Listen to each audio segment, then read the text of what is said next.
सहनाववतु सह नौ भुनक्तु सह वीर्यङ्करवावहै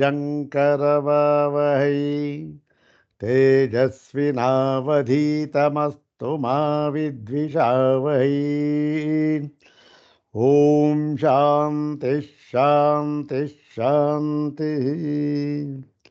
ॐ नारायणं पद्मभुवं वसिष्ठं शक्तिं च तत्पुत्रपराशरं च व्यासं शुकं गौडपदं महान्तं गोविन्दयोगीन्द्रमथस्य शिष्यम् श्रीशङ्कराचार्यमथस्य पद्मपादं च हस्तामलकं च शिष्यम् तं तोटकं वार्तिककारमन्यान् अस्मद्गुरून् सन्ततमानतोऽस्मि।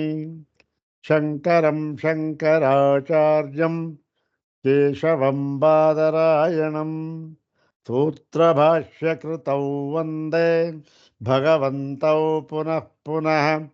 सूत्रभाष्यप्रणेतारौ वेदान्ताब्जप्रभाकरौ वन्दे परस्परात्मानौ बादरायणशङ्करौ श्रुतिस्मृतिपुराणानाम् आलयं करुणालयं नमामि भगवत्पादं शङ्करं लोकशङ्करं नमामि भगवत्पादशङ्करं लोकशङ्करम् वन्दे तं सच्चिदानन्दं यतिवर्यं महामतिं वेदवेदान्तसारज्ञं सद्गुरुं प्रणतोऽस्म्यहम् सदाशिवसमारम्भां शङ्कराचार्यमध्यमाम् अस्मदाचार्यपर्यन्तां वन्दे गुरुपरम्पराम्। ॐ नमो ब्रह्मादिभ्यो ब्रह्मविद्यासम्प्रदायकर्तृभ्यो वंशर्षिभ्यो नमो महद्भ्यो नमो गुरुभ्यः। सर्वोपप्लवरहितः प्रज्ञानघनः प्रत्यगर्थो ब्रह्मैवाहमस्मि ब्रह्मैवाहमस्मि। अधीहि भगवो ब्रह्म श्रीमच्छङ्कर भगवत् पूज्यपादमः सद्गुरुभ्यो नमः। श्री श्री सच्चिदानन्देन्द्र सरस्वती सद्गुरुभ्यो नमः। यो ब्रह्माणं विदधाति पूर्वं यो वै वेदांश्च प्रहिणोति तस्मै तन्मदेवमात्मबुद्धिप्रकाशं मुमुक्षुर्वै शरणमहं प्रपद्ये। ॐ शान्ति शान्ति शान्तिः। अग्रे उपस्थितेभ्यः भवद्भ्यः सर्वेभ्यो जिज्ञासुभ्यः हार्दं स्वागतं व्याहरामि। श्री श्री सच्चिदानंदेन्द्र सरस्वती स्वामिपादानां कर्तृकत्वेन प्रसिद्धायां माण्डूक्य रहस्य विवृतिः नाम देवभाषायाः कृतौ तुरीये अलातशान्ति प्रकरणे अद्य षडशीति कारिका षडशीति कारिका तद्भाष्यभागः विवृतिभागश्च सर्वमेतत् इदानीं विचार्यते। अग्रे तावत् श्री श्री स्वामिपादानां प्रशस्ति श्लोकमेकं पठित्वा तान् शिरसा प्रणम्य षडशीतिकारिकां तद्भाष्यभागं तद्विवृत्तिभागं च सर्वम् इदानीं विचारयामः। ॐ कषायरहितं काषायवासं स्वरूपनिष्ठं परिपूर्णबोधं वन्दे निशं सच्चिदानन्दरूपं सरस्वतीम् इन्द्रसमानतेजम्। ॐ कषायरहितं काषायवासं स्वरूपनिष्ठं परिपूर्णबोधं ವಂದೇ ನಿಶಂ ಸಚ್ಚಿದಾನಂದರೂಪಂ ಸರಸ್ವತೀಂ ಇಂದ್ರಸಮಾನತೇಜಂ. ಅಥ ಶ್ರೀ ಸಚ್ಚಿದಾನಂದೇಂದ್ರ ಸರಸ್ವತಿ ಸ್ವಾಮಿಪಾದೈರ್ವಿರಚಿತಾಯಾಂ ಮಾಂಡೂಕ್ಯ ರಹಸ್ಯ ವಿವೃತೌ ಚತುರ್ಥಂ ಅಲಾತಶಾಂತಿ ಪ್ರಕರಣಂ. ತತ್ರ ಷಡಶೀತಿಕಾರಿಕಾ. ಓಂ ವಿಪ್ರಾಣಾಂ ವಿನಯೋ ಹ್ಯೇಷ ಶಮಃ ಪ್ರಾಕೃತ ಉಚ್ಯತೆ ದಮಃ ಪ್ರಕೃತಿದಾಂತತ್ವಾತ್ ಏವಂ ವಿದ್ವಾನ್ ಕ್ಷಮಂ ವ್ರಜೇತ್. ಓಂ ವಿಪ್ರಾಣಾಂ ವಿನಯೋ ಹ್ಯೇಷಃ ಶಮಃ ಪ್ರಾಕೃತಮುಚ್ಯತೆ ದಮಃ ಪ್ರಕೃತಿದಾಂತತ್ವಾತ್ ಏವಂ ವಿದ್ವಾನ್ ಕ್ಷಮಂ ವ್ರಜೇತ್. 86ನೇ ಕಾರಿಕೆ. ಇದುವರ ತನಕ ಭಗವಾನ್ ಗೌಡಪಾದರು ಈ ಒಂದು ಸರ್ವಜ್ಞನಾದ ಆತ್ಮತತ್ವವನ್ನು ಇವರು ಮಾತ್ರ ಕಂಡುಕೊಳ್ತಾರೆ. ಯಾರು ಯಾರು ಈ ಒಂದು ಚತುಷ್ಕೋಟಿ ವರ್ಜಿತವಾದ ಈ ಪರಮಾತ್ಮನನ್ನು, ಅಂದರೆ ಈ ಒಂದು ಪರಮಾತ್ಮನನ್ನು, ಪರಮಾರ್ಥ ತತ್ವವನ್ನು ಚತುಷ್ಕೋಟಿ ವರ್ಜಿತವಾಗಿ ತಿಳಿಯುತ್ತಾರೋ ಅವರು ವಿದ್ವಾಂಸರು, ಅವರು ತಿಳ್ಕೊಳ್ತಾರೆ. ಮತ್ತು ಅವರು ಏನು, ಅವರೇ ಸರ್ವಜ್ಞರು, ಅವರೇ ಕೃತಾರ್ಥರು. ಅಂದ್ರೇನು, ಬೇರೆಯ ಯಾವ ತರಹ ಈ ಒಂದು ಬ್ರಹ್ಮವನ್ನು ತಿಳಿದರೂ ಕೂಡ ಅದು ತಿಳಿದಂತಾಗಬಹುದು, ಅದು ಬೇರೆ ವಿಚಾರ. ಅದಕ್ಕೆ ಫಲವೂ ಇರಬಹುದು. ಏನು, ಬೇರೆಯ ತರಹ ತಿಳಿದಾಗ ಅದಕ್ಕೆ ಫಲವೂ ಇರಬಹುದು. ಓಹೋ ತಿಳಿದುಬಿಟ್ಟೆ ಅಂತ ತಿಳ್ಕೊಂಡು ಬಿಡಬಹುದು. ಆದರೂ ಕೂಡ ಏನಾಗುತ್ತೆ, ಆ ಪರಿಪೂರ್ಣವಾದ ಬ್ರಹ್ಮತತ್ವವನ್ನು ತಿಳಿದಂತಾಗುವುದಿಲ್ಲ. ಮತ್ತೆ ಯಾವ ಫಲವು ಆ ಪರಿಪೂರ್ಣವಾದ ಬ್ರಹ್ಮದ ಅರಿವಿನಿಂದ ನಮಗೆ ಕಂಡು ಬರುತ್ತದೆಯೋ, ಅನುಭವಕ್ಕೆ ಬರುತ್ತದೆಯೋ, ಆ ಒಂದು ಫಲ ಇನ್ಯಾವುದರಿಂದಲೂ ಆಗುವುದಿಲ್ಲ. ಯಾವುದರಿಂದಲೂ ಅಂದರೆ ಬ್ರಹ್ಮವನ್ನು ಹೀಗೆ ತಿಳಿಯದೆ, ಏನು ಚತುಷ್ಕೋಟಿ ವರ್ಜಿತ ಎಂಬುದಾಗಿ ತಿಳಿಯದೆ ಅನ್ಯಥಾ ಬೇರೆ ಬೇರೆಯ ಥರ ಯಾವ ರೀತಿ ತಿಳಿದರೂ ಕೂಡ ಈ ಒಂದು ಫಲ ಅಂತಕ್ಕಂಥದ್ದು ಪ್ರಾಪ್ತವಾಗೋದಿಲ್ಲ. ಮತ್ತೆ ಹೀಗೆ ಇಂತಹ ಬ್ರಹ್ಮವನ್ನು ತಿಳಿದವನೇ ಅವನೇ ಸರ್ವಜ್ಞ, ಅವನೇ ಕೃತಕೃತ್ಯ. ಅವನಿಗೆ ಮಾಡಬೇಕಾದ ಯಾವ ಕಾರ್ಯವೂ ಕೂಡ ಉಳಿಯುವುದಿಲ್ಲ. ಮತ್ತೆ ಬಯಸಬೇಕಾದ ಯಾವ ಕಾಮನೆಯೂ ಕೂಡ ಇರುವುದಿಲ್ಲ.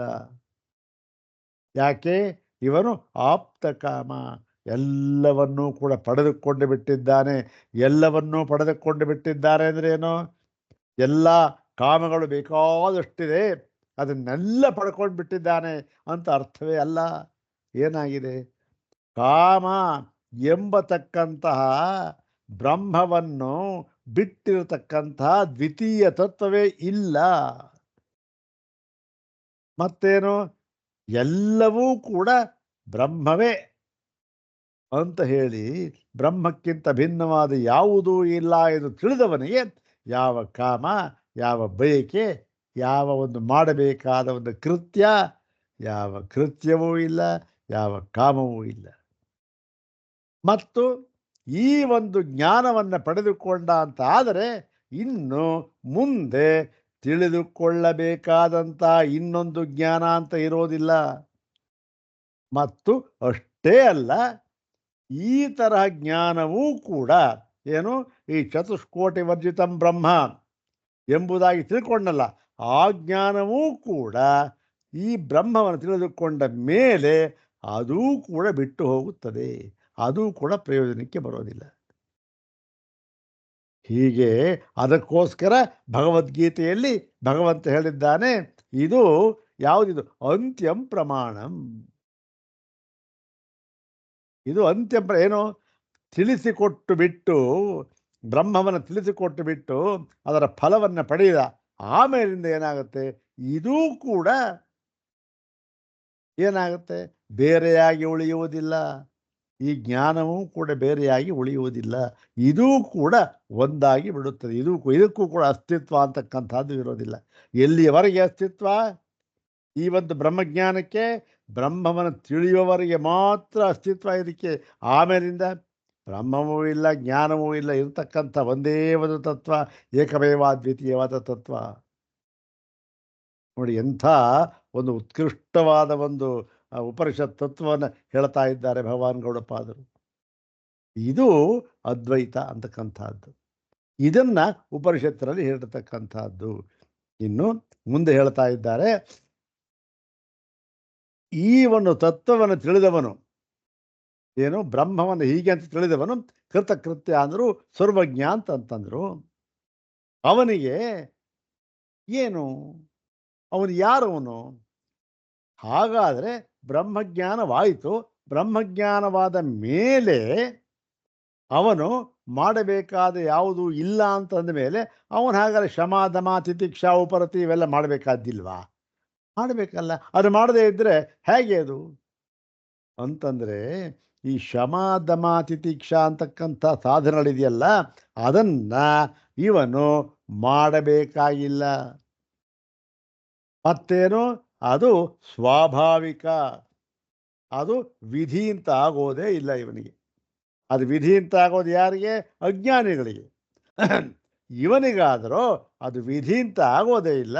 ಒಂದು ಸಾರಿ ಬ್ರಹ್ಮಜ್ಞಾನವನ್ನು ಪಡೆದುಕೊಂಡು ಬಿಟ್ಟ ಅಂತ ಆದರೆ ಈ ಒಂದು ಎಲ್ಲ ಸಾಧನಗಳು ಕೂಡ ಅವನಿಗೆ ಸಹಜವಾಗಿ ಇರುತ್ತದೇನೋ, ಪ್ರಯತ್ನವನ್ನು ಮಾಡಬೇಕಾದ್ದಿಲ್ಲ, ವಿಧಿ ಅಂತಕ್ಕಂಥದ್ದು ಇಲ್ಲ. ಏನು ಸಹಜವಾಗಿ ಅದು ಪ್ರಕೃತಿ ಪೂರ್ವಕವಾಗಿರ್ತಕ್ಕಂಥದ್ದು. ಯಾವ ಕಾರಣ ಬೇಕಿಲ್ಲ, ಸಾಧನ ಬೇಕಿಲ್ಲ, ಮತ್ತು ಇನ್ನೊಂದು ಪ್ರಯತ್ನ ಅಂತಕ್ಕಂಥದ್ದು ಬೇಕಿಲ್ಲ ಅಂತಕ್ಕಂಥದ್ರೆ ಇಲ್ಲಿ ಹೇಳ್ತಾ ಇದ್ದಾರೆ. ಯಾತಕ್ಕೆ ಇಲ್ಲಿ ಹೇಳ್ತಾ ಇದ್ದಾರೆ ಅಂದರೆ, ಹೌದ್ರಿ, ಬ್ರಹ್ಮಜ್ಞಾನಿ ಬ್ರಹ್ಮಜ್ಞಾನ ಆಯಿತು, ಆಮೇಲಿಂದ ಕೂಡ ಅವನು ಈ ಒಂದು ಶಮಾಧಮಾದಿಗಳನ್ನಾದರೂ ಮಾಡ್ತಾ ಇರಬೇಕಲ್ಲ. ಅಂದರೆ ಮಾಡ್ತಾ ಇರೋದೇನು, ಅವನಿಗೆ ಸಿದ್ಧವಾಗಿರತಕ್ಕಂಥ ಅವನ ಒಂದು ಪ್ರಕೃತಿ, ಅವನ ಪ್ರಕೃತಿಯೇ ಆಗಿಬಿಡುತ್ತದು. ಏನು, ಸ್ವಭಾವವೇ ಆಗಿಬಿಡುತ್ತೆ. ಸ್ವಭಾವಕ್ಕೇನಾದರೂ ಪ್ರಯತ್ನ ಬೇಕಾ ಅಥವಾ ವಿಧಿ ಬೇಕಾ? ಏನು ಬೇಕಿಲ್ಲ, ಸ್ವಭಾವವೇ ಅದು. ಅದನ್ನು ಇಲ್ಲಿ ಹೇಳ್ತಾ ಇದ್ದಾರೆ. 86ನೆಯ ಕಾರಿಕೆ. ಕಾರಿಕೆಯನ್ನು ಇನ್ನೊಂದು ಸಲ ಹೇಳ್ಕೊಳ್ಳೋಣ. ಓಂ ವಿಪ್ರಾಣಾಂ ವಿನಯೋ ಹ್ಯೇಷ ಶಮಃ ಪ್ರಾಕೃತ ಮುಚ್ಯತೆ. ಶಮಃ ಪ್ರಾಕೃತ ಉಚ್ಯತೆ. ದಮಃ ಪ್ರಕೃತಿದಾಂತತ್ವಾತ್ ಏವಂ ವಿದ್ವಾನ್ ಕ್ಷಮಂ ವ್ರಜೇತ್. ಓಂ ವಿಪ್ರಾಣಾಂ ಶೇಷಃ ಶಮಃ ಪ್ರಾಕೃತ ಉಚ್ಯತೆ. ದಮಃ ಪ್ರಕೃತಿದಾಂತತ್ವಾತ್ ಏವಂ ವಿದ್ವಾನ್ ಕ್ಷಮಂ ವ್ರಜೇತ್ ಅಂತಕ್ಕಂಥದ್ದು. ಪದ ವಿಭಾಗ ಕ್ರಮ ನೋಡೋಣ. ವಿಪ್ರಾಣಾಂ ವಿನಯಃ ಹಿ ಏಷಃ ಶಮಃ ಪ್ರಾಕೃತಂ ಉಚ್ಯತೆ. ಪ್ರಾಕೃತಃ ಉಚ್ಯತೆ, ಪ್ರಾಕೃತಂ ಅಲ್ಲ, ಪ್ರಾಕೃತಃ ಯಾಕೆ ಶಮಃ ಅಂತಕ್ಕಂಥದ್ದು ಪುಲ್ಲಿಂಗ ರೂಪ. ಶಮಃ ಪ್ರಾಕೃತಃ ಉಚ್ಯತೆ. ಮತ್ತೆ ದಮಃ ಪ್ರಕೃತಿದಾಂತತ್ವಾತ್ ಏವಂ ವಿದ್ವಾನ್ ಶಮಂ ವ್ರಜೇತ್ ಅಂತಕ್ಕಂಥದ್ದು. ಇದು ಅನ್ವಯ ನೋಡೋಣ.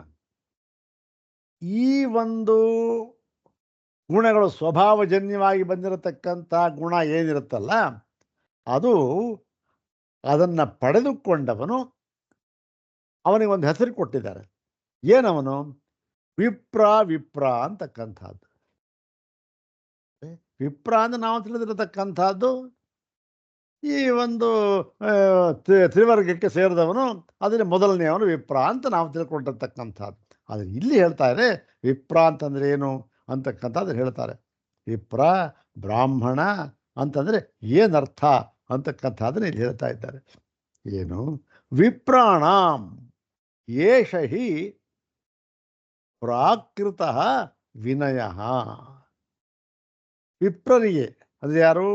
ಈ ಒಂದು ಚತುಷ್ಕೋಟಿ ವರ್ಜಿತಂ ಬ್ರಹ್ಮ ಎಂಬುದಾಗಿ ಬ್ರಹ್ಮಜ್ಞಾನವನ್ನ ಅನುಭವ ಪರ್ಯಂತವಾಗಿ ಪಡೆದಿರತಕ್ಕಂಥ ಈ ವಿಪ್ರ ಬ್ರಾಹ್ಮಣ ಇದ್ದಾನಲ್ಲ ಅವನಿಗೆ ಈ ವಿನಯ ಅಂತಕ್ಕಂಥದ್ದು ಏನದು? ವಿನಯ ಅಂತಕ್ಕಂಥದ್ದು ಒಂದು ಗುಣವ ಅವನಿಗೆ ಏನಾಗಿ ಎಂಥದ್ದು ಇಲ್ಲ. ಅವನಿಗೆ ಪ್ರಾಕೃತ, ಅದೇನು ಪ್ರಕೃತಿದತ್ತವಾದದ್ದು ಅಂದರೆ ಸ್ವಭಾವಜನ್ಯವಾದದ್ದು. ಯಾವುದೂ ಕೂಡ ಅವನು ಪ್ರಯತ್ನಪೂರ್ವಕವಾಗಿ ವಿಧಿ ಅಂತ ತಿಳ್ಕೊಂಡು ಮಾಡ್ತಾ ಇಲ್ಲ. ವಿನಯ ಅಂತಕ್ಕಂಥದ್ದು ಈ ವಿಪ್ರನಿಗೆ, ಈ ಬ್ರಹ್ಮಜ್ಞಾನಿಗೆ ಇದೇನಾಗಿದೆ? ಇದು ಸ್ವಭಾವವಾಗಿದೆ, ಪ್ರಕೃತಿಯೇ ಆಗಿದೆ. ಯಾವುದು? ವಿನಯ ಅಂತಕ್ಕಂಥದ್ದು. ಮತ್ತೆ ಶಮ ಅಂತಕ್ಕಂಥದ್ದು ಇಲ್ಲಿ ಕೆಲವು ಪ್ರಾಕೃತ ಅಂತಕ್ಕಂಥದ್ದನ್ನು ಎಲ್ಲ ಕಡೆಯೂ ಕೂಡ ಸೇರಿಸ್ಕೋಬಹುದು ಬೇಕಾದ್ರೆ. ಏಷ ಹಿ ಪ್ರಾಕೃತ ಶಮ.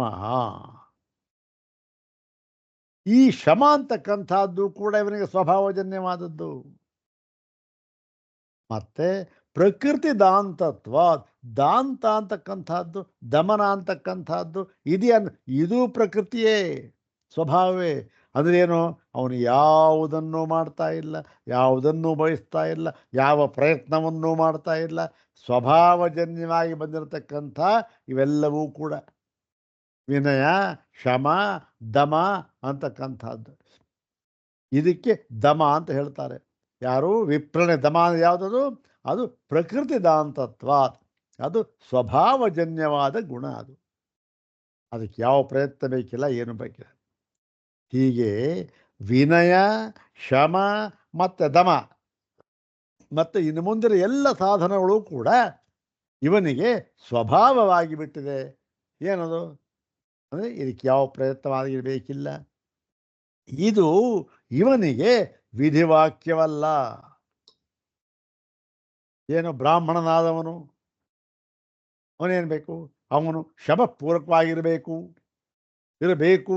ವಿಧಿನೇ ಅದು? ಇಲ್ಲ ಇಲ್ಲ, ಇವನಿಗೆ ಯಾವುದು ವಿಧಿ ಇಲ್ಲ, ಯಾವುದು ಸ್ವಭಾವಜನ್ಯವಾದಿದ್ದಲ್ಲ ಅಂತ ಹೇಳಿ ಇಂತಹ ವಿದ್ವಾನ್ ಏವಂ ಈ ರೀತಿಯಾಗಿ ತಿಳಿದವನು ವಿದ್ವಾನ. ವಿದ್ವಾನೇ ಬ್ರಹ್ಮವಿದ್ ಅಂತ ಅರ್ಥ. ಬ್ರಹ್ಮವಿದ್ವಾನ್ ಅವನು ಶಮಂ ವ್ರಜೇತ್, ಅವನು ಶಮವನ್ನು ಹೊಂದುತ್ತಾನೆ. ಶಮ ಅಂದ್ರೇನು? ಉಪಶಾಂತಿ, ಉಪಶಮನ. ಯಾವುದರಿಂದ? ಎಲ್ಲ ದ್ವೈತ ವಸ್ತುವಿನಿಂದಲೂ ಕೂಡ, ಎಲ್ಲ ದ್ವೈತದಿಂದಲೂ ಕೂಡ ಇವನು ಉಪಶಮನವನ್ನು ಹೊಂದುತ್ತಾನೆ. ಅಂದ್ರೇನು? ಇವನಿಗೆ ದ್ವೈತ ಭಾವವೇ ಇರುವುದಿಲ್ಲ. ಯಾಕೆ? ಇವನು ವಿಪ್ರ. ಇವನು ಯಾಕೆ? ಇವನು ಚತುಷ್ಕೋಟಿ ವರ್ಜಿತವಾದ ಬ್ರಹ್ಮವನ್ನು ಅನುಭವ ಪರ್ಯಂತವಾಗಿ ತಿಳ್ಕೊಂಡಿದ್ದಾನೆ. ಅದಕ್ಕಾಗಿ ಈ ರೀತಿಯಾಗಿ ಇವನು ಶಮವನ್ನು ಹೊಂದ್ತಾನೆ. ಏನು? ಎಲ್ಲ ದ್ವೈತದಿಂದಲೂ ಕೂಡ ಇವನು ಉಪಶಾಂತನಾಗಿ ಇರುತ್ತಾನೆ.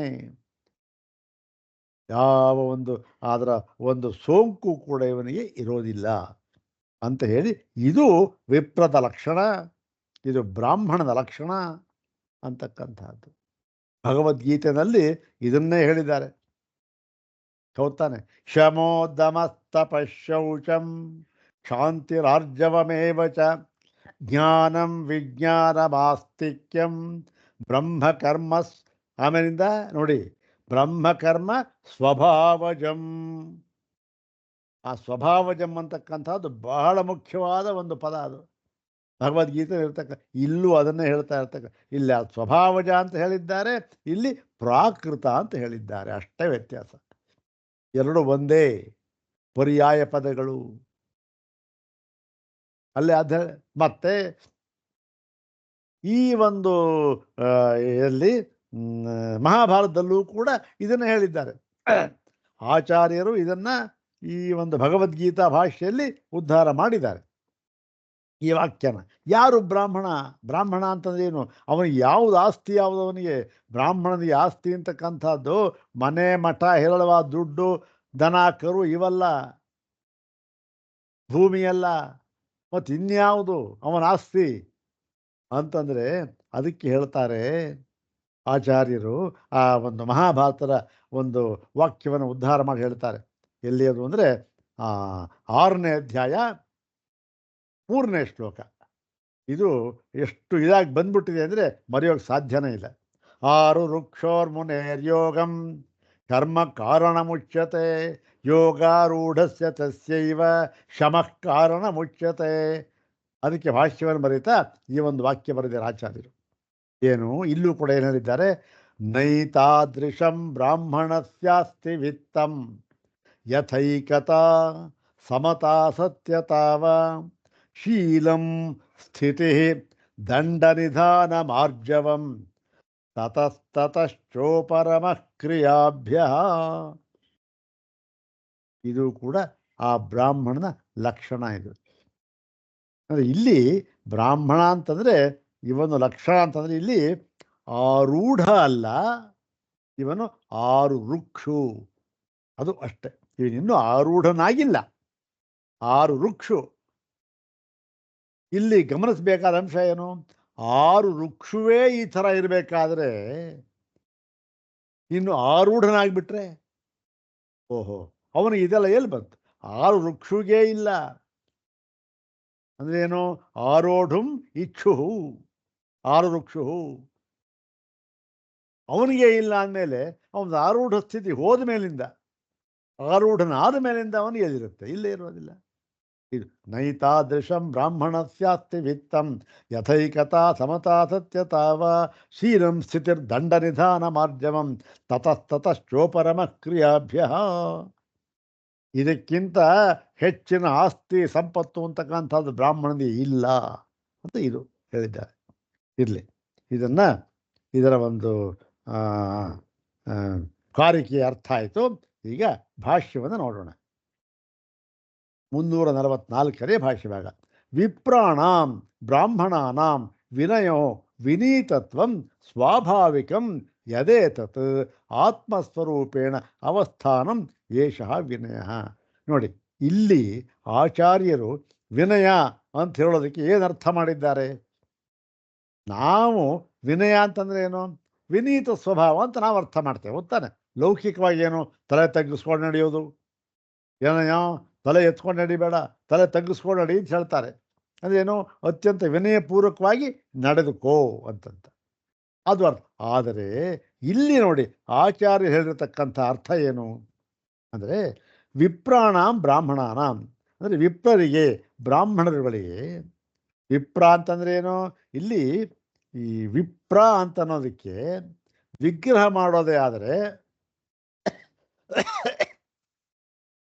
ಇಲ್ಲಿ ವಿಶೇಷ ಪ್ರಜ್ಞಾವಾನ್ ವಿಪ್ರಹ.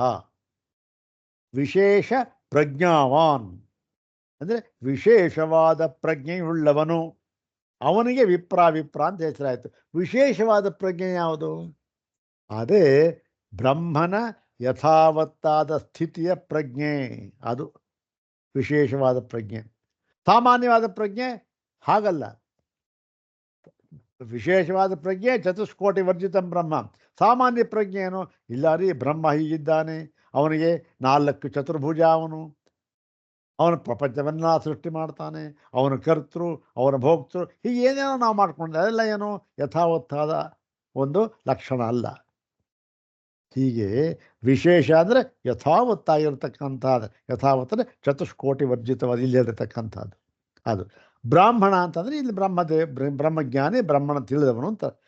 ಇವನಿಗೆ ವಿನಯ ಅಂದರೆ ವಿನೀತತ್ವ ಅಂತಕ್ಕಂಥದ್ದು ಸ್ವಾಭಾವಿಕವಾಗಿ. ಯಾವುದು ವಿನಯ ಅಂದರೆ ಅರ್ಥ ಏನು ಹಾಗಂದರೆ? ಅಂದರೆ ಆತ್ಮಸ್ವರೂಪೇಣ ಅವಸ್ಥಾನಂ ಏಷಃ ವಿನಯ. ನೋಡಿ ಅರ್ಥ ಹೇಗೆ ಮಾಡ್ತಾರೆ. ಇವೆಲ್ಲ ಎಲ್ಲಿ ಸಿಕ್ಕುತ್ತೆ ನಮಗೆ? ಭಾಷ್ಯದಲ್ಲಿ ಮಾತ್ರ ಸಿಗ್ತಕ್ಕಂಥದ್ದು. ಏನು?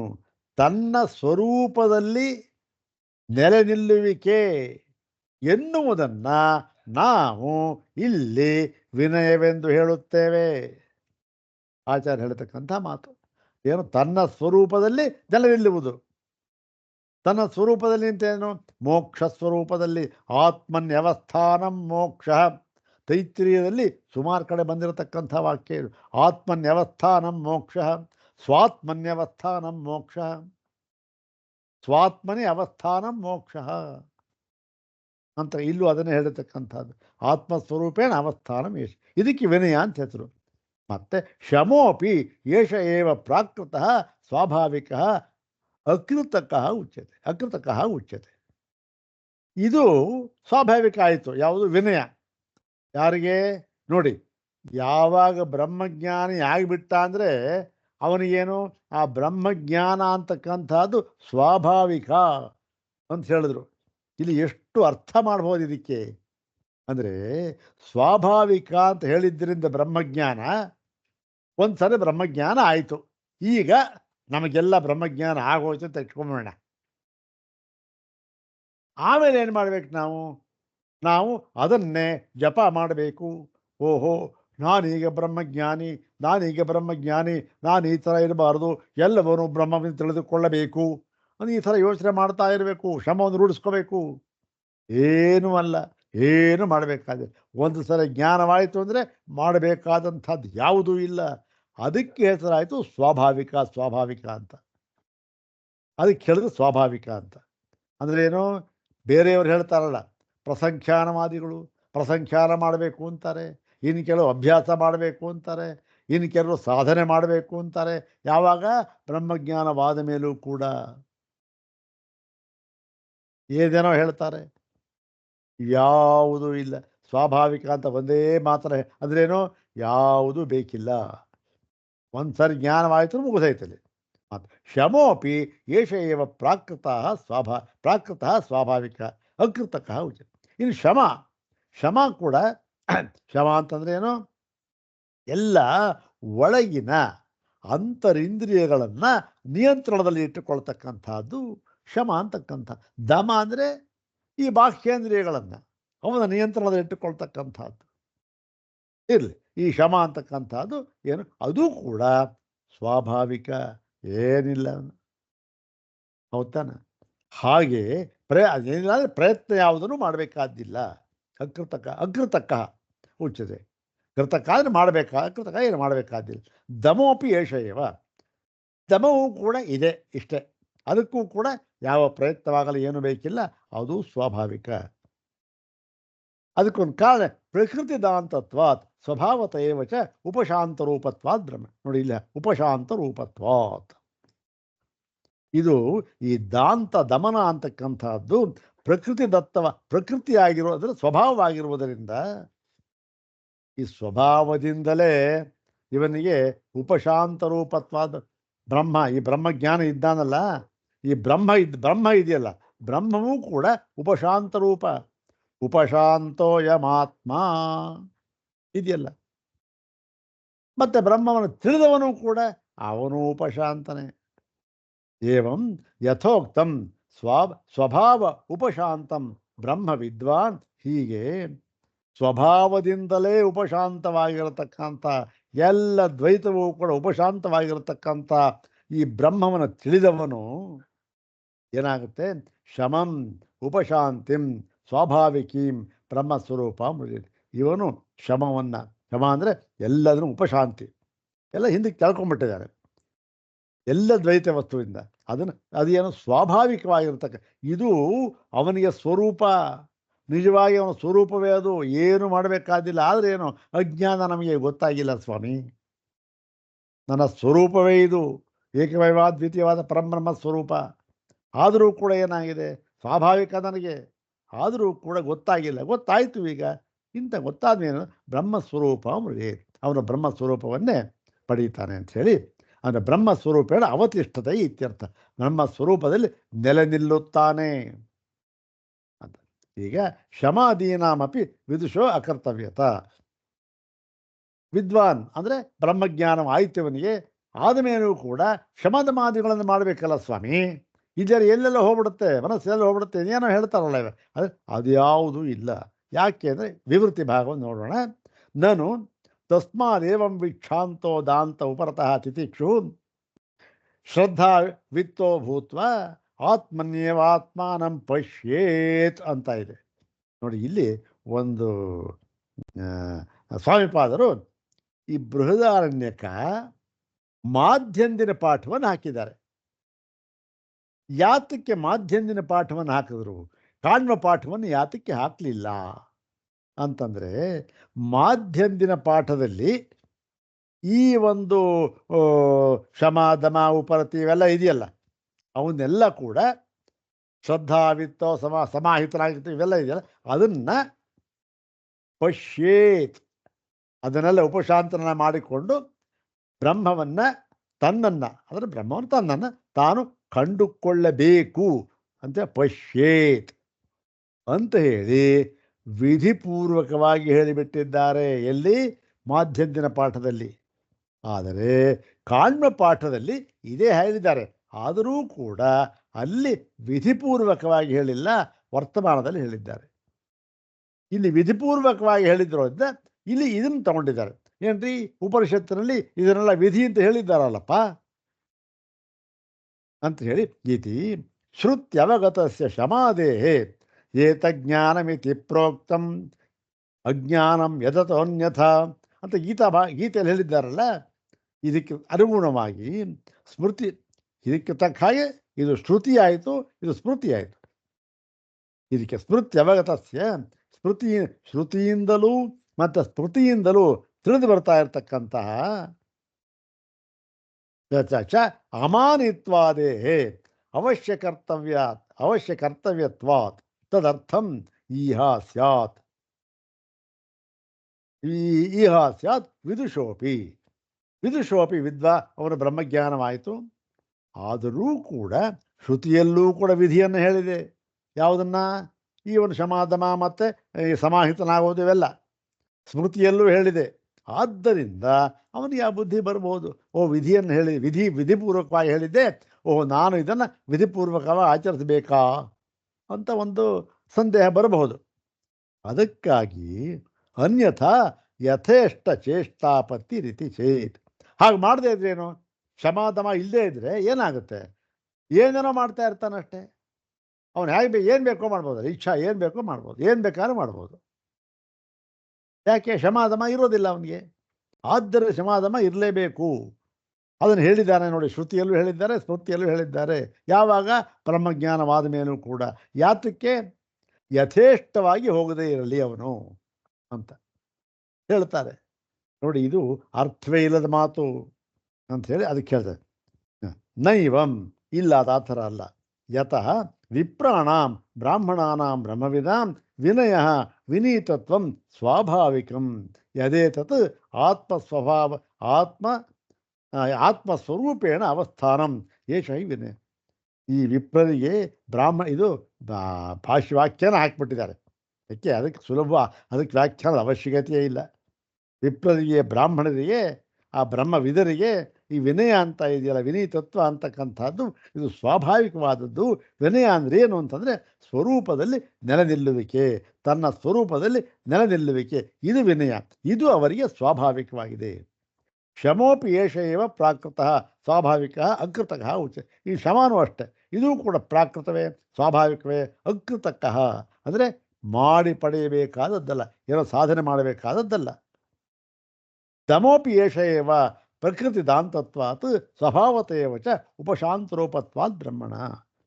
ಇನ್ನು ದಮ ಅಂತಂದ್ರೂ ಇದೇನೆ, ಅದೂ ಕೂಡ ಪ್ರಕೃತಿ ದಾಂತತ್ವಾತ್ ಅಂದರೆ ಸ್ವಭಾವವಾಗಿಯೇ ಇವನು ದಾಂತನಾಗಿರುವುದರಿಂದ, ಅಂದರೆ ದಮನಕ್ಕೆ ಒಳಗಾಗಿರುವುದರಿಂದ ಎಲ್ಲ ಇದನ್ನು ದಮನ ಮಾಡ್ಕೊಂಡ್ಬಿಟ್ಟಿದ್ದಾನೆ, ಸ್ವಭಾವ ಇವನಿಗೆ. ಆದ್ದರಿಂದ ಏನಾಗಿದ್ದಾನೆ? ಈ ಬ್ರಹ್ಮ ಇದೆಯಲ್ಲ, ಅದು ಉಪಶಾಂತ ರೂಪತ್ವಾತ್, ಎಲ್ಲ ದ್ವೈತಗಳಿಂದಲೂ ಕೂಡ ಉಪಶಾಂತವಾಗಿ ಎಲ್ಲವನ್ನೂ ದಮನ ಮಾಡಿಕೊಂಡು ಬಿಟ್ಟಿರ್ತಕ್ಕಂಥದ್ದು, ಉಪಶಾಂತ ಮಾಡಿಕೊಂಡು. ನಹಿ ಅಜ್ಞಸ್ಯ ಇವ ಇಂದ್ರಿಯಾಣಿ ವಿಷಯೇಷು ರಾಗದ್ವೇಷಯುಕ್ತಾನಿ ಅದ್ವಯ ಬ್ರಹ್ಮವಿದೋ ಮನಃ ಪ್ರಸವಂ ಹರಂತಿ ಏನ ತಜ್ಜಯ ಅರ್ಥಂ ಪ್ರಯತ್ನ ಅಪೇಕ್ಷ್ಯ ಸ್ಯಾತ್. ಮತ್ತೆ ಏನಲ್ಲ, ಅಜ್ಞಾನಿಯಂತೆ ಇಂದ್ರಿಯ ಏನು? ವಿಷಯ. ಇಂದ್ರಿಯ ವಿಷಯ ಸನ್ನಿಕರ್ಷ ಆಗಿಬಿಡುತ್ತೆ. ಸನ್ನಿಕರ್ಷ ಆದಮೇಲೆ ಏನಾಗುತ್ತೆ? ಅದು ರಾಗ ದ್ವೇಷ ಅಂತಕ್ಕಂಥದ್ದು ಬೆಳೆಯುತ್ತೆ. ಇಷ್ಟವಾದ್ರೆ ರಾಗ, ಅನಿಷ್ಟವಾದ್ರೆ ದ್ವೇಷ. ಹೀಗೆ ಅಜ್ಞಾನಿಗೆ ಆಗುವಂತೆ ಇವನೇನಾಗುತ್ತೆ? ಇವನ ಮನಸ್ಸು ಯಾವತ್ತೂ ಕೂಡ ಶೋಭೆಗೆ ಒಳಗಾಗುವುದಿಲ್ಲ. ಮತ್ತು ಅದನ್ನು ಜಯಿಸುವುದಕ್ಕೆ, ಆ ಕ್ಷೋಭೆಯನ್ನು ಜಯಿಸುವುದಕ್ಕೆ ಯಾವ ಪ್ರಯತ್ನವನ್ನು ಕೂಡ ಇವನು ಮಾಡಬೇಕಾದ್ದಿಲ್ಲ. ಯಾಕೆ? ಸ್ವಭಾವಜನ್ಯವಾಗಿ ಬಂದ್ಬಿಡುತ್ತೆ ಇವನಿಗೆ. ಬ್ರಹ್ಮವಿದ್ಧಿ ಬ್ರಹ್ಮೈವ ಭವತಿ. ಯಾಕೆ? ಬ್ರಹ್ಮವಿದನೇ ಅಲ್ಲವೇ ಬ್ರಹ್ಮನಾಗುತ್ತಾನೆ ಅಂಥೇಳಿ ಸ್ವಭಾವತೇವ ಚ ಉಪಶಾಂತರೂಪತ್ವಾತ್ ಬ್ರಹ್ಮಣ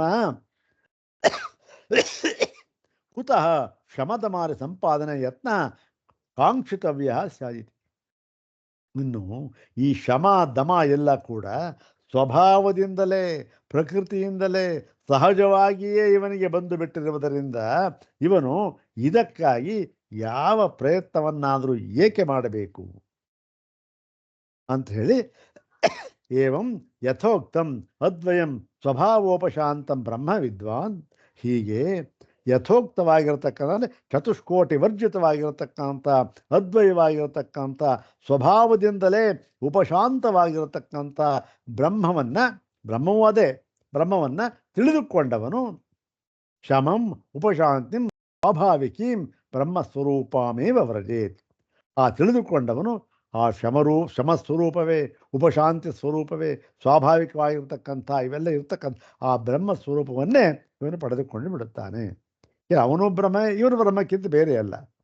ಆ ಬ್ರಹ್ಮವು ಉಪಶಾಂತ ಸ್ವರೂಪ, ಇವನು ಉಪಶಾಂತ. ಹಾಗಾಗಿ ಬ್ರಹ್ಮಸ್ವರೂಪೇಣೈವ ಅವತಿಷ್ಠತೆ ಇತ್ತೆ, ಇವನು ಬ್ರಹ್ಮಸ್ವರೂಪದಿಂದಲೇ ನೆಲೆ ನಿಲ್ಲುತ್ತಾನೆ ಎಂದು ತಿಳಿಯಬೇಕು. ತಸ್ಮಾತ್ ಏವಂವಿತ್ ಶಾಂತೋದಾಂತ ಉಪರತ ಸ್ಥಿತಿಕ್ಷು ಸಮಾಹಿತೋ ಭೂತ್ವಾ ಆತ್ಮನ್ಯೇವ ಆತ್ಮಾನಂ ಪಶ್ಯತಿ ಸರ್ವಮಾತ್ಮಾನಂ ಪಶ್ಯತಿ. ನೋಡಿ, ಅಲ್ಲಿ ಪಶ್ಯೇತ್ ಅಂತ ವಿಧಿ ಹಾಕಿದ್ರು. ಇಲ್ಲಿ ಯಾವುದಿದು? ಇದು ಕಾಣ್ಮ ಪಾಠ, ಅದು ಮಾಧ್ಯಂದಿನ ಪಾಠ. ಅಲ್ಲಿ ಪಶ್ಯೇತ್ ಅಂತ ಹಾಕಿದ್ರು, ಇಲ್ಲಿ ಪಶ್ಯತಿ ಅಂತ ಹಾಕಿದ್ರು. ಅದಕ್ಕೆ ಇಲ್ಲಿ ಕಾಣ್ಮ ಪಾಠದಲ್ಲಿ ಪಶ್ಯೇತ್ ಅಂತ ವಿಧಿಯನ್ನು ಹೇಳಿಲ್ಲ, ಇಲ್ಲಿ ಸಾಮಾನ್ಯವಾಗಿ ಈ ವರ್ತಮಾನದಲ್ಲಿ ಹೇಳಿದ್ದಾರೆ. ಲಟ್ಲಕಾರ ಪಶ್ಯತ.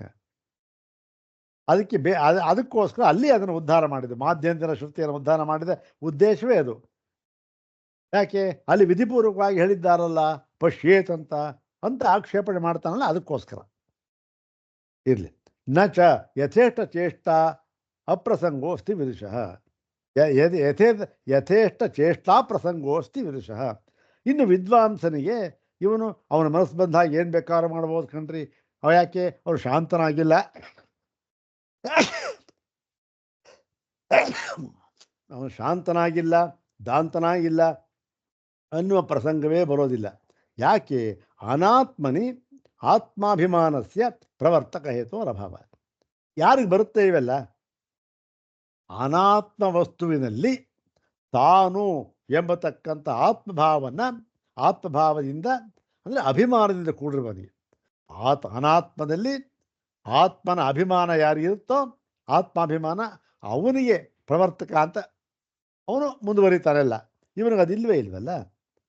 ಆತ್ಮನ್ಯೇವ ಆತ್ಮಾನಂ ಪಶ್ಯೇತ್, ತನ್ನಲ್ಲಿಯೇ ತನ್ನನ್ನೇ ಕಂಡುಕೊಳ್ಳಬೇಕು ಅಂಥೇಳಿ. ಇತಿ ಮಾಧ್ಯಂದಿನ ಶ್ರುತಿರಪಿ, ಇಲ್ಲಿ ಪಶ್ಯೇತದ ವಿಧಿ ಇದೆಯಲ್ಲ, ಇದು ಮಾಧ್ಯಂದಿನ ಶ್ರುತಿರಪಿ ಬ್ರಹ್ಮವಿತ್ ಸ್ವಭಾವ ಪ್ರತಿಪಾದನ ಪರತಾಯ ಏವ ವ್ಯಾಖ್ಯೆ. ಹೀಗೆ ಆ ಮಾಧ್ಯಂದಿನ ಶ್ರುತಿಯಲ್ಲಿಯೂ ಕೂಡ ವಿಧಿವಾಕ್ಯ ಪಶ್ಯೇತಂತ ಇದೆ. ಆದರೂ ಕೂಡ ಇದು ಬ್ರಹ್ಮವಿತ್ ಅಂದರೆ ಬ್ರಹ್ಮಜ್ಞಾನಿಯ ಸ್ವಭಾವವನ್ನು ಪ್ರತಿಪಾದನೆ ಮಾಡುವುದಕ್ಕೋಸ್ಕರ ಇದನ್ನು ಬಂದಿದೆ, ಅದರ ಪರವಾಗಿ ಬಂದಿದೆ ಎಂಬುದಾಗಿಯೇ ವ್ಯಾಖ್ಯಾನ ಮಾಡಬೇಕು. ವಿದುಷಃ ಅನಿಯೋಜ್ಯ ಬ್ರಹ್ಮರೂಪೇಣ ಅನಿಯೋಜ್ಯ ಬ್ರಹ್ಮಸ್ವರೂಪೇಣೈವ ಅವಸ್ಥಾನಾತ್. ವಿದ್ವಾಂಸ ಇದ್ದಲ್ಲ ಬ್ರಹ್ಮಜ್ಞಾನಿ, ಅವನು ಯಾವುದರಿಂದಲೂ ಕೂಡ ನಿಯುಕ್ತನಾಗಬೇಕಾಗಿಲ್ಲ. ಅಂದ್ರೇನು? ಆಳಲ್ಪಡಬೇಕಾಗಿಲ್ಲ, ಅವನಿಂದ ಅಪ್ಪಣೆ ಪಡೆಯಬೇಕಾಗಿಲ್ಲ, ಅವನು ನಿಯುಕ್ತನಾಗಲೇಬೇಕಾಗಿಲ್ಲ, ನಿಯೋಜ್ಯ ಅಲ್ಲವೇ ಅಲ್ಲ ಅವನು. ಹೀಗಾಗಿ ಅವನು ನಿಯೋಜ್ಯವಲ್ಲದ ಬ್ರಹ್ಮಸ್ವರೂಪ. ಅನಿಯೋಜ್ಯ, ಅದು ಯಾವುದು ನಿಯೋಜ್ಯವಲ್ಲ, ಅದು ಇಂತಹ ಬ್ರಹ್ಮಸ್ವರೂಪದಲ್ಲೇ ನೆಲೆ ನಿಂತಿರುತ್ತಾನೆ. ಆದ್ದರಿಂದ ಅವನು ಅನಿಯೋಜ್ಯ ಅಂಥೇಳಿ ಯೋಪಿ ಶಮದಮಾದ್ಯುಪೇತ ಸ್ಯಾತ್ ತಥಾಪಿ ತದ್ವಿಧೇ. ಇದು ಬ್ರಹ್ಮಸೂತ್ರ 3ನೇ ಪಾದ ಬರುತ್ತೆ. ಏನು? ಶಮದಮಾದ್ಯುಪೇತ ಸ್ಯಾತ್ ತಥಾಪಿ ತದ್ವಿಧೇ ತದಂಗತೆಯ ಅನುಷ್ಠೇಯತ್ವಾತ್ ಅಂತ ಅದು ಸೂತ್ರ ಇದೆ.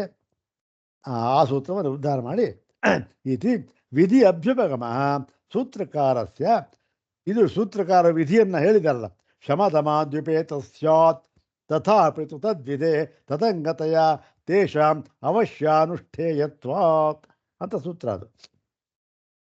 ಅದನ್ನ ಆ ವಿಧಿ ಹೇಳಿದ್ದಾರಲ್ಲ ಸೂತ್ರಕಾರರು, ಅದು ಕೂಡ ಸೋಪಿ ಮುಮುಕ್ಷೂಣಾಂ ಬ್ರಹ್ಮ ವಿದ್ಯಾರ್ಥಿನಾಂ ವಿದ್ವಲ್ಲಕ್ಷಣಭೂತಾನ್ಯೇವ ಸಂತಿ. ಇದೂ ಕೂಡ ಮುಮುಕ್ಷುಗಳಿಗೆ, ಮುಮುಕ್ಷು ಅಂದರೆ ಯಾರು? ಬ್ರಹ್ಮವಿದ್ಯೆಯನ್ನು ಬಯಸುವವರವರು, ಬ್ರಹ್ಮವಿದ್ಯೆಯಿಂದ ಪ್ರಯೋಜನವನ್ನು ಪಡೆಯಬೇಕು ಹೊರಟಿದ್ದಾರವರು. ಅವರು ಮುಮುಕ್ಷು, ಇನ್ನು ಮುಕ್ತರಾಗಿಲ್ಲ, ಅವರು ವಿದ್ವಾಂಸರಾಗಿಲ್ಲ. ಅಂತಹ ಅವರಿಗೂ ಕೂಡ ವಿದ್ವಲ್ಲಕ್ಷಣಭೂತಾನ್ಯೇವ ಅಂದರೆ ಅವರಿಗೂ ಕೂಡ ಈ ವಿದ್ವಾಂಸ ಲಕ್ಷಣಭೂತಾನಿ, ಅವನಿಗೆ ಲಕ್ಷಣವನ್ನು ಹೇಳುವುದಕ್ಕೋಸ್ಕರ ಈ ಶಮದಮಾದಿನ ಸಾಧನಾನೇ ಭವಂತಿ. ಜ್ಞಾಪನಾರ್ಥ ಏವ ನತು ವಿದುಷೋಪಿ ಕರ್ತವ್ಯತಾಶೇಷ ಸದ್ಭಾವ ಜ್ಞಾಪನಾರ್ಥ. ಇದು ಏನು, ಈ ಮುಮುಕ್ಷುವಿಗೆ ಇದು ಸಾಧನ, ಮತ್ತೆ ಏನಲ್ಲ ಮುಕ್ತನಾದವನಿಗೆ ಅಲ್ಲ ಎಂಬುದಾಗಿ ಜ್ಞಾಪನ. ಯಾಕೆ? ಮುಕ್ತನಾದವನಿಗೆ ಸಹಜವಾಗಿ ಬಿಡುತ್ತೆ. ಅದು ಮುಂಚೆಯೂ ಸಹಜವಾಗೇ ಇತ್ತು, ಆದರೆ ಇವನು ಗೊತ್ತಿರಲಿಲ್ಲ ಅಷ್ಟೇ, ಗೊತ್ತಿಲ್ಲದೆ ಏನೇನೋ ಮಾಡ್ಕೊಂಡಿದ್ದೆ. ಇವಾಗ ಏನಾಯಿತು? ಅಷ್ಟೇ ಹೊರತು, ಇದನ್ನು ಜ್ಞಾಪ ಮಾಡ್ಕೊಳ್ಳೋದು ಅಷ್ಟೇ ಹೊರತು ಇದರ ಅರ್ಥ ಏನು? ವಿದ್ವಾಂಸರಿಗೂ ಕೂಡ ಇದು ಕರ್ತವ್ಯತಾಶೇಷ ಅಂದರೆ ಮಾಡಬೇಕು ಎನ್ನುವುದಾಗಿ ವಿಧಿವತ್ತಾಗಿ ವಿಧಿಪೂರ್ವಕವಾಗಿ ಹೇಳಿದೆ ಅಂತ ಅಲ್ಲ ಅಂಥೇಳಿ, ಸರ್ವತ್ರ ಹಿ ಅಧ್ಯಾತ್ಮಶಾಸ್ತ್ರೇ ಕೃತಾರ್ಥ ಲಕ್ಷಣಾನಿ ಯಾನಿ ತಾನ್ಯೇವ ಸಾಧನಾನಿ ವಿಧೀಯಂತೆ ಮುಮುಕ್ಷೂಣ. ಇದು ಒಂದು ನ್ಯಾಯ ಹೇಳ್ತಾ ಇದ್ದಾರೆ ಸ್ವಾಮಿಪಾದರು. ಎಲ್ಲ ಕಡೆಯಲ್ಲಿಯೂ ಕೂಡ ಅಧ್ಯಾತ್ಮಶಾಸ್ತ್ರದಲ್ಲಿ ಏನು ಹೇಳಿದ್ದಾರೆ? ಕೃತಾರ್ಥನಿಗೆ ಯಾವ ಲಕ್ಷಣವನ್ನು ಹೇಳಿದ್ದಾರೋ ನೋಡಿ, ಕೃತಾರ್ಥನು ಹೀಗಿರಬೇಕು, ಹೀಗಿರಬೇಕು, ಹೀಗಿರಬೇಕು. ಅವನೇನೋ ಶಮದಮಾರಿ ಸಾಧನ ಸಂಪತ್ತಿಯುಳ್ಳವನಾಗಿರಬೇಕು, ಅವನು ಇರ್ತಾನೆ ಅಂತ ಹೇಳಿತ್ತಲ್ಲ, ಸ್ವಾಭಾವಿಕ ಅಂತ ಹೇಳಿತ್ತಲ್ಲ.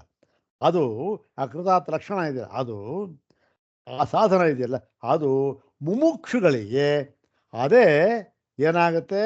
ವಿಧಿಯಾಗುತ್ತದೆ. ನೋಡಿ, ಮುಕ್ತನಾದವನಿಗೆ ಯಾವುದು ಸ್ವಭಾವವಾಗಿದೆಯೋ ಅದು ಮುಮುಕ್ಷುವಿಗೆ ಏನಾಗುತ್ತೆ? ಅದು ವಿಧಿಯಾಗುತ್ತದೆ. ಅವನಿಗೆ ಸ್ವಭಾವ ಸಹಜ ಶಮಾದಮ ಅಂತಕ್ಕಂಥದ್ದು, ಏನು ಮಾಡಬೇಕಾದ್ದಿಲ್ಲ, ವಿಧಿ ಅಲ್ಲ ಅವನಿಗೆ. ಆದರೆ ಮುಮುಕ್ಷುವಿಗೆ ಅವನಿಗೆ ವಿಧಿಯಾಗುತ್ತೆ. ಹೀಗೆ ಎಲ್ಲ ಕಡೆಯಲ್ಲೂ ಅಷ್ಟೆ. ಮುಕ್ತನಿಗೆ ಯಾವ ಯಾವ ಲಕ್ಷಣ ಹೇಳಿದ್ದಾರೋ ಹೀಗಿರಬೇಕಾದ್ರೆ ಹೀಗಿರ್ತಾನೆ ಅಂತ, ಅದೆಲ್ಲವೂ ಕೂಡ ಮುಮುಕ್ಷುವಿಗೆ ಸಾಧನ ವಿಧಿಯಾಗುತ್ತವೆ. ಇದೊಂದು ನಿಯಮ. ಯಾಕೆ? ಯತ್ತ ಸಾಧ್ಯತ್ವಾದ, ಏನು ಈ ಸಾಧನಗಳಿಂದ ಇದು ಸಾಧ್ಯವಾಗತಕ್ಕಂಥದ್ದು.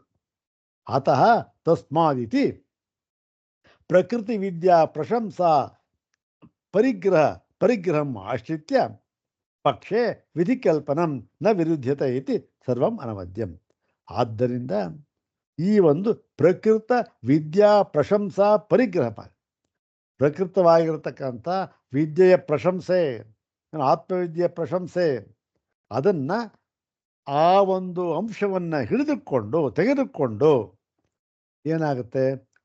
ಆಶ್ರಿತ್ಯ ಅವರ ಪಕ್ಷದಲ್ಲಿ ವಿಧಿಕಲ್ಪನಂ ಅಂದರೆ ಆ ಒಂದು ಆತ್ಮಜ್ಞಾನವನ್ನು ಹೊಗಳುವುದಕ್ಕೋಸ್ಕರ ಈ ಒಂದು ವಿಧಿಯನ್ನು ಕಲ್ಪನೆ ಮಾಡಿರ್ತಕ್ಕಂಥದ್ದು ನ ವಿರುದ್ಧತೆ, ಏನು ವಿರೋಧವಾಗುವುದಿಲ್ಲ. ಅದರ ಪ್ರಶಂಸೆಗೋಸ್ಕರ ಇದನ್ನು ಕಲ್ಪನೆ ಮಾಡಿರ್ತಾರಷ್ಟೇ, ಕಲ್ಪಿತ ಸಮೃದ್ಧಿ, ಇದು ನಿಜವಾಗಲ್ಲ. ಯಾಕೆ? ಅದರ ಮಹತ್ವವನ್ನು ಹೊಗಳೋದಕ್ಕೆ, ಅದಕ್ಕೋಸ್ಕರ ಕಲ್ಪನೆ ಮಾಡಿ, ಓಹೋ ಅವನ ಎಲ್ಲ ಸ್ವಭಾವ, ಅವನಿಗೆ ಕ್ಷಮಾ ಸ್ವಭಾವ, ದಮ ಸ್ವಭಾವ, ವಿನಯ, ಸ್ವಾತ್ಮನೆ ಅವಸ್ಥಾನ ಸ್ವಭಾವ ಅಂತ ಹೇಳಿದ್ದಾರಲ್ಲ.